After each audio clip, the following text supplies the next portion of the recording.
Thanks for tuning in to the Notary Entrepreneur. I'm your host, Jeffrey Veal.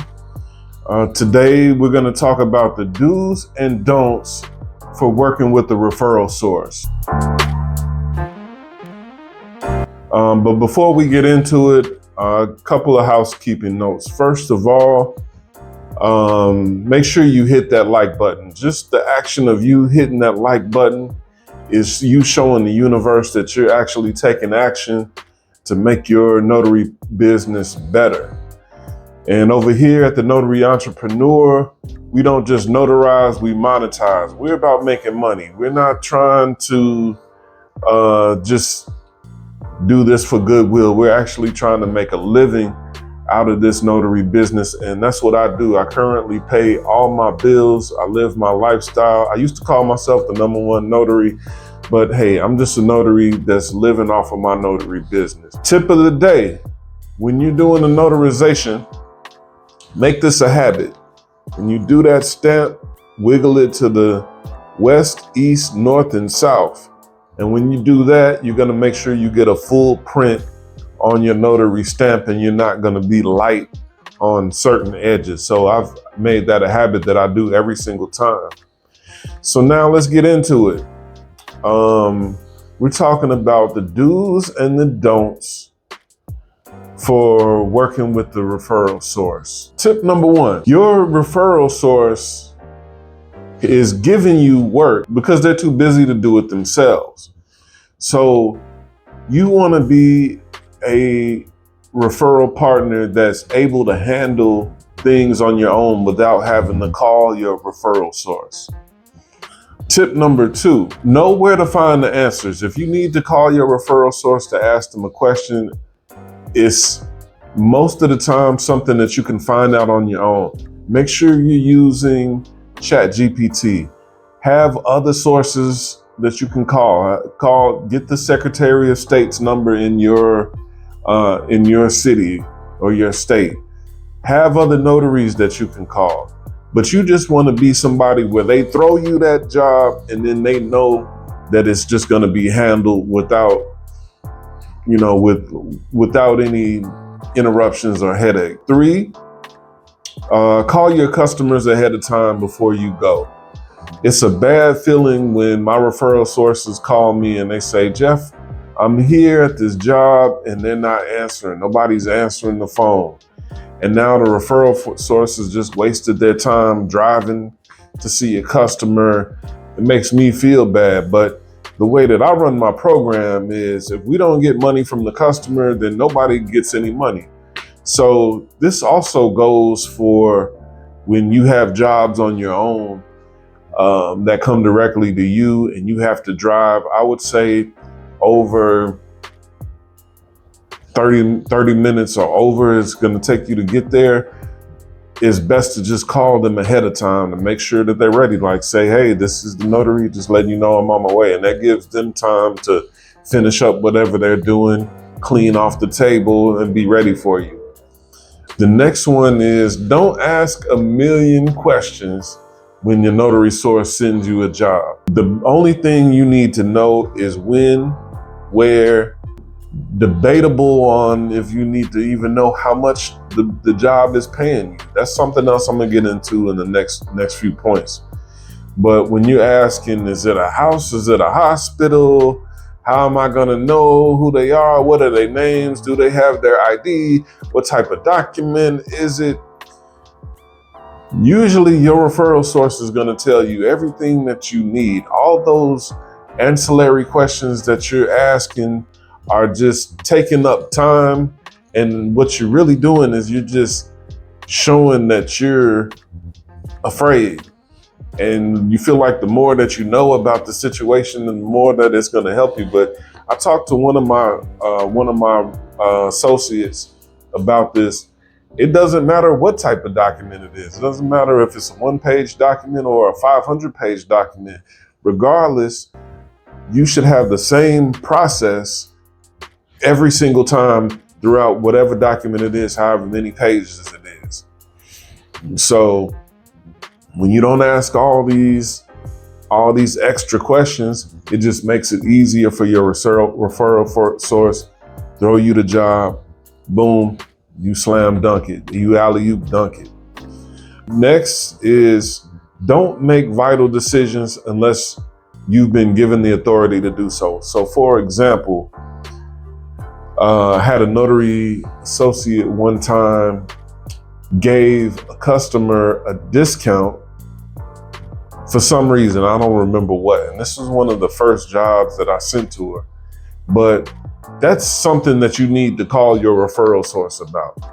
Unless they've told you ahead of time, like, hey, you can, give discounts or add money to what the price is, then that's something that you need to ask, because that's, in my opinion, that's overstepping your boundary. And that'll make your referral source feel disrespected. Next is answer your phone. If you're like me, I have about 40 different notaries that I work with, that I send jobs to. And when they don't answer the phone, I don't wait. I'm calling the next person, because time is money. If let's say, for example, I call you, I have a job that I want to give you, and I call you, you don't answer the phone, and I'm gonna say, well, I'm gonna wait 20, 30 minutes. Now that's something for me that's just out there lingering on, and that gives the opportunity for me to forget to get the job given away. So I just like to get those out of the way. Say, give them to somebody, they got the job, I know they've accepted it, it's gonna be done, I can move on to my next thing. So it's very important to answer your phone. Answer your text quickly. This is a very fast-paced business, and people are not only your referral sources, but also customers are ready to move on to the next person when you don't respond. There is not a shortage of notaries out here. Number 7, be committed to the time that you've set aside for your appointment. So if I give you an appointment at noon, then that means you've blocked that particular time off for me. This is kind of self-explanatory, but some things aren't, because reason I'm bringing this up, because I had a falling out with a notary who told me, well, I'm gonna do your job, but if one of my jobs called, then I'm gonna have to put your job to the side. And needless to say, that was the last time I'm gonna ever talk to him, because that's ridiculous. So if there is a situation, now think about it from his point of view. If he has a $500 job that's gonna be calling sometime around the time that me and you have scheduled a $50 job, well, then the professional thing to do in this situation is let your notary source know, like, hey, I can take this job, but there's a slight chance that something else may come up that won't allow me to handle our situation. So now that puts the onus back on the referral source to say, well, okay, well, that's fine. Or I'm just gonna call somebody else and use somebody. Next is don't price haggle. Now, there's two sides to this. You might say on one hand, well, if I'm gonna do the work, I need to know what I'm getting paid. Yeah, but the other side of that is, how much does your referral source typically give you? So if you're usually getting somewhere between $40 to $100, he or she isn't gonna be giving you a $5 job. So that's just that pleasantness that puts you ahead of your competition when it comes to them deciding, well, who are they going to give this job to? It just makes everything quicker, easier, smoother. I know I don't have to explain to certain notaries that I work with, and I give them more jobs. I know they're not going to be, saying, well, it should be more money than this, and usually I charge this, and usually I get this and that. See, what I'm gonna do, I'm gonna answer your questions, I'm gonna go along with it, and then the next time the jobs come up, I'm just gonna call the person who's more appreciative of the job and just give it to them. I mean, eventually you will find out, and if you can't do it for that price, then that's up to you. But just think about it from the aspect of peace and agreeableness and easiness to work with that will separate you from the other notaries that they could be calling to give your money to. So next is pay swiftly. What I do with my referral sources is I allow the customers to either pay me or pay my notary associate. And this is 2025, we're in the technology age. There's not a real good reason why we need to be waiting a week, a month to get paid. We got Zelle, Cash App, Venmo, Apple Pay, PayPal. These things are instant.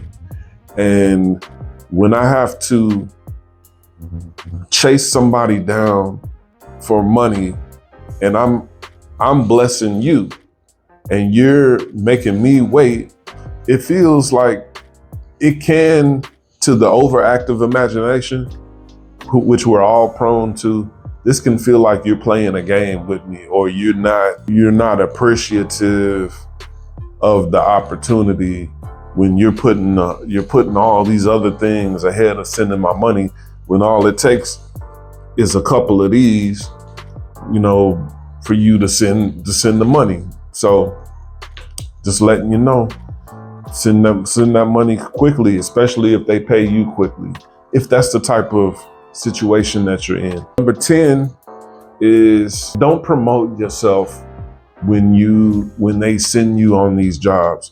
You are there because of them. You're not there now, if you're on there on your own accord and the customer found you directly, then go all in. But there's one associate that I work with. I bring her to a notarization. She's a witness, and she's doing more talking than me. She's making friends with all the people. She's giving her information. I don't like that. You're just there to be the notary. You are there basically, even if you're not an employee of the person that sent you on the job, you're there representing them. Just saying. I know from experience. That's our 10 tips right there. Don't forget to hit that like button. Book me like Barnes and Nobles. Hit me up. You need a consultation. You need me to make you a personalized video. Email me at jeffsmobilenotary6@gmail.com. And remember, if you want to go fast, go alone. If you want to go far, go with others. Hit me up. I'm your mentor. Stay tuned. If you want to get this money, you want to grow your notary business, hang in there, subscribe, share this video, like this video. Peace.